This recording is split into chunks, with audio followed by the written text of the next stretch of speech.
guys, what's up? I'm Brian here doing another video for you guys, and this time I'm taking a look at Energon Shockblast, not Shockwave, because I guess they couldn't get the rights for that. But here we go. This is a figure that I just bought recently, and I decided, hey, why not review it because it looks cool.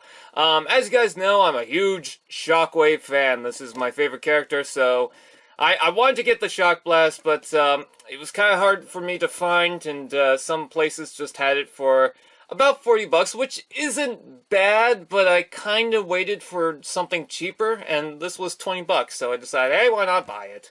Anyways, as you can see, it transforms into this really weird tank. I don't know exactly what they were thinking when they designed this. You got the huge turret on the front here, and yes, this can all rotate, so this entire top section is the turret.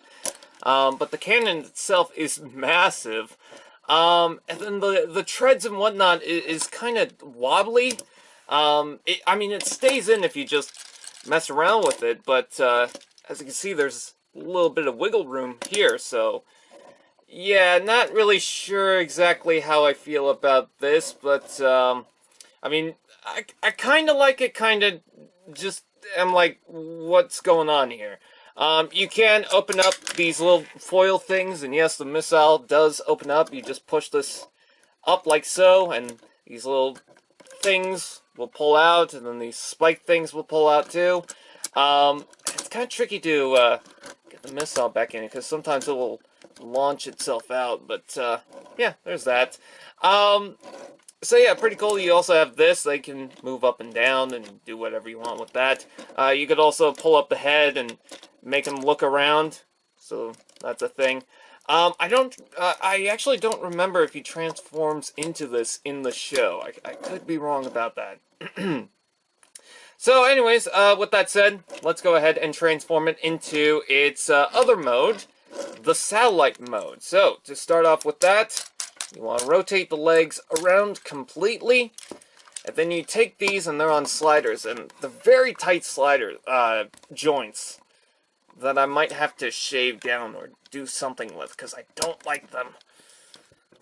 There we go. And then as you're pulling that, rotate it around, because sometimes it likes to slide back, and then you might risk breaking it as you're turning it. There we go. So make sure that's pulled, and rotate that around. Next, take the legs, separate, and flip the feet around like so. Then flip the legs down like so. And then there's a little gap right here that tab will go into, like so. You just combine the legs to that. Combine the legs to that. And then next what you want to do is open this up. Then there's these little panels underneath here. That will open like so. And then you take the top of the legs and open that like so. And there you have a satellite mode. You could also flip this down. And as far as the satellite mode is concerned, he goes around flying like this, and it looks kind of weird. I get what they're going for, but I'm not sure how I feel about it. That is until I look at it from this point of view, and I'm starting to see, okay, I could see a satellite out of that. Yeah, that kind of works, especially with the solar ray things, whatever you want to call it. It is kind of weird that it's got a couple of cannons. I guess they're antennas or something. But yeah, I actually don't mind that. I think that's fine, but not really too much going on here. You can still rotate this around, but it's not really meant to do that. And once again, his head can just look up and down and whatnot, but it is meant to stay in that. So, I mean, there's that. But yeah, I think it's simple, but it works. I do like it. And of course, you got the launching missile gimmick going in this mode as well. I mean, the cannon doesn't really do anything except be there. I wish the cannon could be straight, though. But other than that, you know, it's not too bad. Yeah, I kind of like this mode. So, yeah, and you get a little bit of green. Yay! Anyways, transformation into robot mode. Flip that up. And then you want to take this and rotate it this way. Oh no, sorry. rotate it, and the missile just launched off and it's somewhere else. I don't know where. I'm not even going to bother to pick it up. Flip up the solar bits on the legs too. Flip that up. Then untab the legs, bring them down, like so. Then rotate. Flip up the feet and the heels. They open up like so. And then next, what you want to do is take these, move them up, slide them back down. Come on. There we go. Do the same thing to the other side.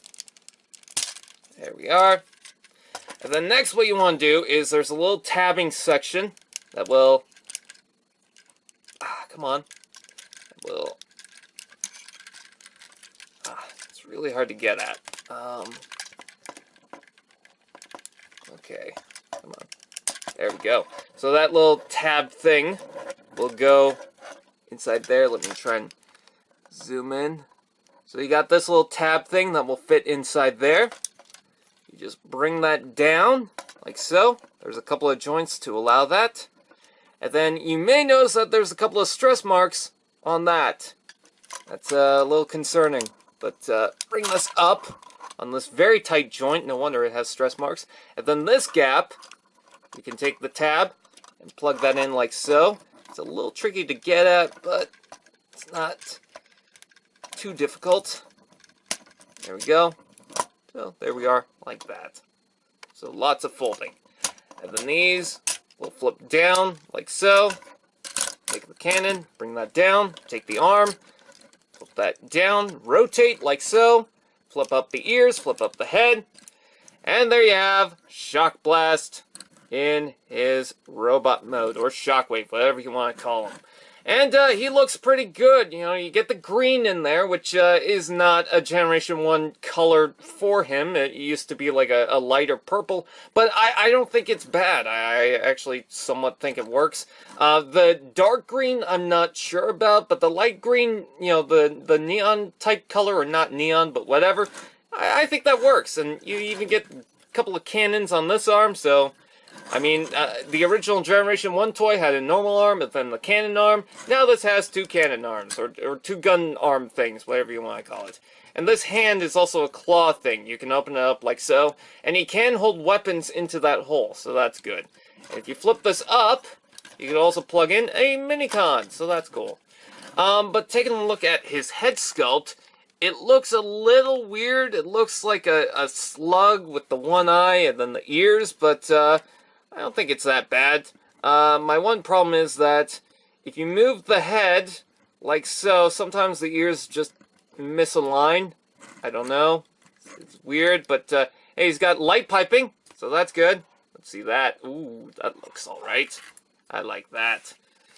So, yeah. Taking a look at the articulation, you get the head that rotates up and down with the ears that can move separately. The shoulders ratchet out and in, and that's pretty much it for this arm. But this arm, you also get the rotation, you get a double joint right here, you get the thumb. No wrist articulation, so he's constantly in gorilla arm mode. For the waist, you can rotate down here, so that's good. Bring up the leg, you can spray them out, rotate it, bend out the knee. And you get some foot articulation due to the transformation, but not only that, they can also slightly pivot, so that's good too. So, not the most articulated in this arm, but everything else seems to be just fine. And he looks really cool. And again, you can take out the cannon, and that looks alright. I kind of like that. I especially love just doing this. I don't know why, that's so much fun.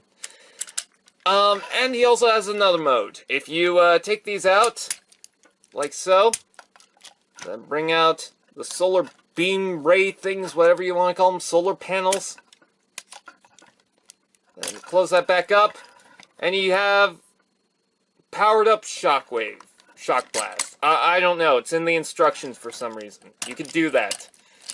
So, that's interesting, if you like that. I don't know. I just love the fact that he's Shockblast. Simply because, I mean, this is pretty much Shockwave. You know who it is.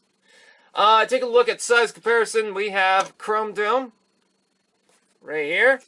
And then we also have my only other Energon figure so far, and that is Scorponok. And I think that size comparison is cool. They're roughly about the same height. Scorponok's a little bit taller, which I'm fine with, so that's good. Anyways, with that said, do I recommend Shockblast? If you are really into Shockwave, yes, I think he's pretty cool. He's definitely not exactly like his Generation 1 self. You can tell by the name itself and by his personality. I mean, his personality is completely not what his Generation 1 version was. But still, pretty cool. I like it. With that out of the way, I thank you guys for watching. Please like, comment, share, subscribe, and all those fun doodads, and I'll see you guys next time.